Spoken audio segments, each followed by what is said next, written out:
बाबा जी को बाबा जी आप मत बोलिए, फिर समस्या का समाधान होगा कि नहीं? अब ये बताइए आप। मैं ये चाहता हूं कि ये भारत जो दिल्ली जो सत्ता है, जिसको आप सत्ता कहते हैं, हम तो चाहते हैं ये पकड़ लें और एक बार ये जो आपके सामने खड़े हैं ये आपको सत्ता दे दें। फिर इनसे हम क्या काम लेंगे तो शंकराचार्य जाने या राम जाने, या मतलब यह है कि वो कृष्ण के वो ऋषि मुनि जाने, लेकिन एक बार इन आपको जब सत्ता दे दें तो फिर आप सत्ता लेकर के फिर से नव निर्माण कर दिया जाए नए ढंग से और व्यवस्था आपके सुपुर्द कर दी जाए। फिर आप कोई भी गलती करे, कभी भी कान पकड़ के बाहर, अभी गलती करेगा तो निकाल सकते हो? बोलो, निकाल दोगे एमपी को? बोलो, किसी मिनिस्टर को निकाल दोगे? नहीं निकाल दोगे। तो तुम्हारा अधिकारी क्या रह गया? जिस आदमी को वोट देने का अधिकार, उसको पूरा पूरा राइट उसको निकालने का भी है। ये आपको मिलना चाहिए। ये नहीं मिलेगा खास कैसे? सामाजिक अधिकार ये सबको था कि समाज में न्याय के अधिकार सबको गांव गांव में थे और सब बिना पैसे के न्याय गांव गांव में होते थे। वो अपने बच्चे को भी नहीं छोड़ते थे न्याय करने वाले, उनको भी सजा देते। तूने गलती किया, 5 रुपए का प्रसाद ला करके वो बांट दे और माफी मांग, कान पकड़ के वो अपने बच्चों से भी माफी मंगवाते थे। तो आपके पास क्या कुछ है? इसलिए गांव गांव में तो पहले भूमि जोतक खेतिहर काश्तकारों की सभाएं, फिर उसका अर्थ और मतलब, फिर उसके बाद उसका प्रस्ताव कामों का, उसके बाद है फिर उसका चुनाव। और जल्दी से जल्दी देर करने की जरूरत नहीं है, जल्दी करो। जितनी जल्दी तुम करोगे, अब तो वो रास्ता निकल आया, जितनी जल्दी करो उतनी काम आपका होगा। कुछ आप करो, कुछ मैं मेहनत करूं और कुछ इसलिए मेहनत करा दूं और भगवान की कृपा हो जाए, जल्दी काम हो जाए। आपको तो चाहिए कर्मचारियों, अधिकारियों, सेठ और साहूकारों, सबके हितों, जनहितों के लिए ये बाबा जी ने पूर्ण रूप से योजना बना ली। हमको तो कुछ नहीं करना, हमको तो ये टाट की लंगोटी भी उतरवा के फेंकवा देना। और दिल्ली की जिस पार्लियामेंट में 35 अरब रुपया साल में खर्चा होता है, उस पार्लियामेंट को उठा करके और जंगल में फूस की पार्लियामेंट बनवा करके और साल में 10 ही करोड़ खर्चा हो।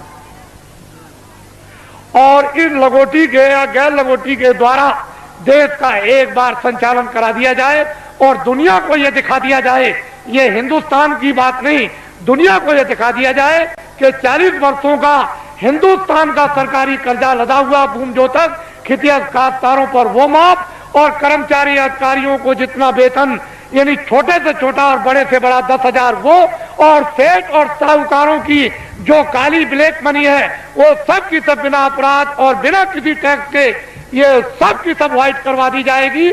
और इस पर कोई किसी तरह का आपको लाइसेंस नहीं लेना है, सब लाइसेंस यानी फ्री कर दिए जाएंगे और सबको छोटे बड़े कारखाना लगाने का इनको अधिकार दे दिया जाएगा कि तुम छोटा से छोटा, बड़े से बड़ा कारखाना लगा दो। आपको ये क्या मालूम? ये तो संकेत है, ये झंडा आपको पकड़ना है। इसलिए अब आप तैयारी करो कि आपने गलती की है, आपने अपराध किया है।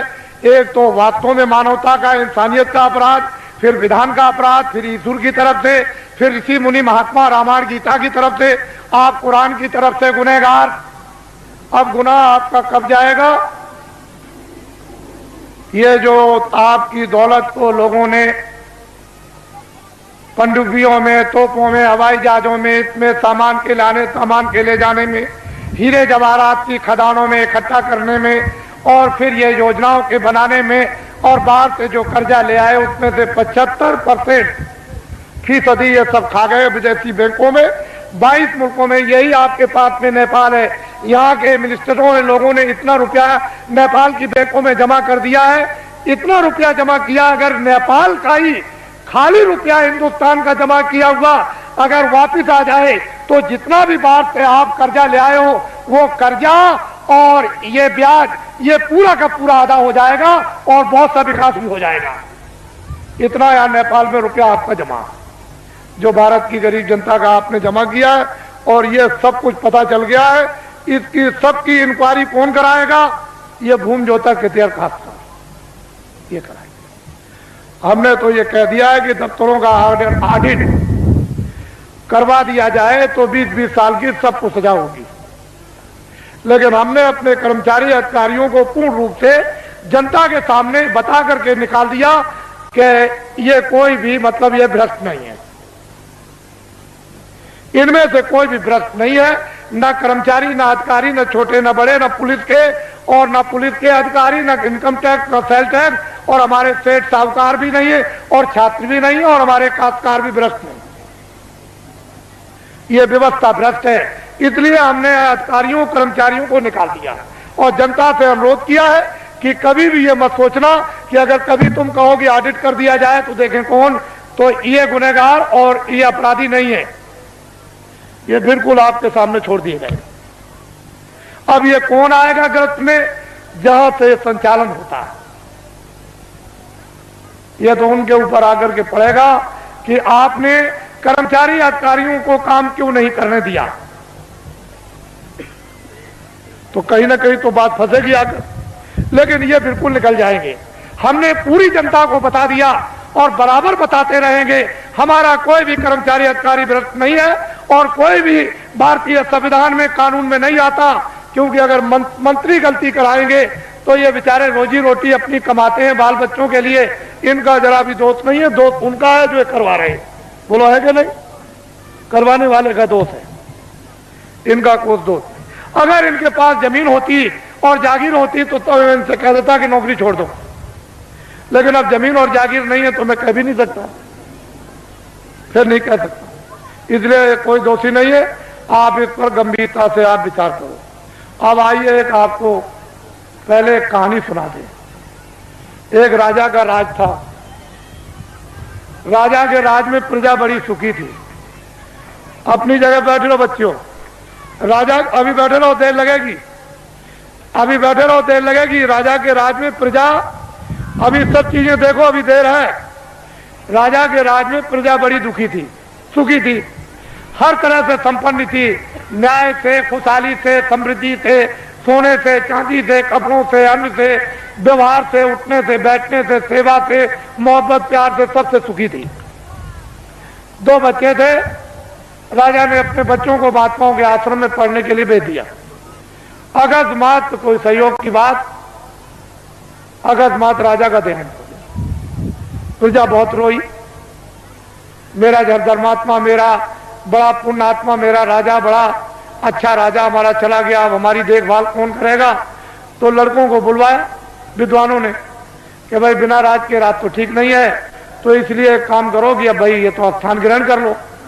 तो जो बड़ा बच्चा था उसको बैठाया कि अब तुम राजा बन जाओ, ये तुम्हारी प्रजा और तुम राजा हो जाओ। राज तिलक कर दिया, गद्दी पे बैठा दिया और सुना दिया प्रजा को, ये राजा हो गया और तुम्हारी अब देखभाल करेगा। उस बेचारे को अनुभव तो कुछ था नहीं पूरा, क्योंकि अब महात्माओं के आश्रम में जब गए थे तो पढ़ा तो नहीं। बस थोड़े दिनों के बाद प्रजा दुखी रहने लगी, प्रजा में गड़बड़ी होने लगी, प्रजा रोने और चिल्लाने लगी। राजा बहुत कुछ सोचे कि मैं क्या करूं, मैं बहुत उपाय करता हूं लेकिन प्रजा को कोई सुख नहीं मिल रहा। तो होते होते प्रजा चिल्ला पड़ी, राजा खराब है, राजा खराब है, राजा खराब है। किसी ने कहा कि अरे भाई आपकी सारी प्रजा कह रही राजा खराब, एक महात्मा जी पहाड़िया पर रहते हैं, तो तुम चले जाओ और जाकर के उनसे प्रार्थना करो कि हमारे राज पर संकट आ गया, तो इस संकट को किसी तरह से कृपा करके दूर कर दीजिए। राजा गया, बेचारा गया पहाड़िया पर, देखा वहां महात्मा, उनको प्रणाम किया और कहा कि राजन तुम आप कैसे आए, इतनी देर तुमने कैसे की?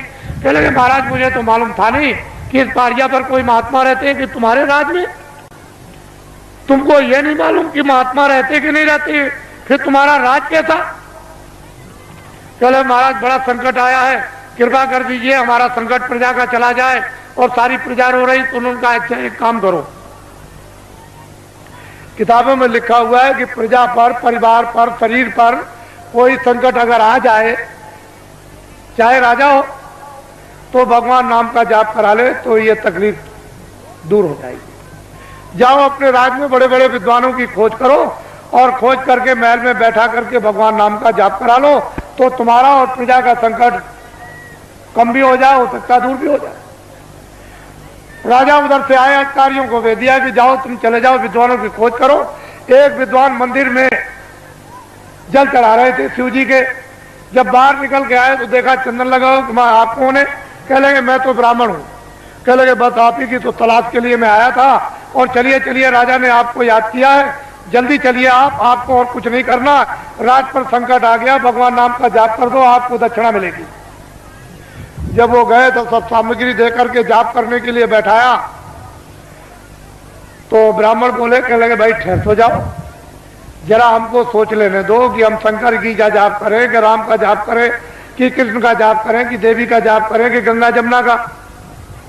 कुछ देर तक वो सोचते रहे। जब उनकी समझ में कुछ नहीं आया तो धीरे से वो बोलने लगे कि क्या जाप करूं क्या न करूं, कौन सा जाप करूं कौन सा न करूं, किस नाम का जाप करूं किस नाम का न करूं। धीरे धीरे बोलने लगे कि क्या जाप करूं क्या न करूं, क्या जाप करूं क्या न करूं, क्या जाप करूं क्या न करूं, क्या जाप करूं क्या न कर जाप। ये भगवान नाम का जाप होने लगा। तब तक किसी ने कहा राजन एक विद्वान को और बैठा दीजिए तो राज का संकट जल्दी दूर हो जाएगा। तो अधिकारियों को भेज दिया, एक ब्राह्मण को और पकड़ ले आए। कह लगे महाराज आपको दक्षिणा मिलेगी, आपको क्या करना, भगवान नाम का जाप करना, राज पर संकट आ गया वो दूर होना चाहिए। दूसरे ब्राह्मण आए, जब वो बैठ गए तो कहा महाराज अब जाप कीजिए। उनका भाई ठहर जाओ। उनसे जरा होशियार थे, उन्होंने सोचा कि भाई ये कितने दिनों से जाप कर रहे हैं, तो कई दिन उनको लग गए। ये किस नाम का जाप कर रहे हैं, तो वो धीरे धीरे कहते थे क्या जाप करूं क्या ना करूं, क्या जाप करूं क्या ना करूं। तो दूसरे विद्वान कहने लगे जो ये करे सो मैं करूं, जो ये करे सो मैं करूं, जो ये करे सो मैं करूं, जो ये करे सो मैं करूं, जो ये करे। तब तक किसी ने कहा कि राजन अगर एक विद्वान को और बुला करके बैठा दो तो राज संकट जल्दी दूर हो जाएगा। तो दौड़े, अधिकारी दौड़ाया तो तीसरे ब्राह्मण को और पकड़ लाए। वो दोनों से होशियार, उनसे कहा महाराज आपको अच्छी दक्षिणा मिलेगी, भगवान नाम का आप जाप कर दीजिए। तो जब बैठ गए तो उन्होंने कहा भाई ठहर जाओ, मुझे सोचने दो, विचारने करने दो, जाप करने के लिए तुम्हें आए। उन्होंने सोचा कि पहले वाले विद्वान क्या जाप कर रहे हैं।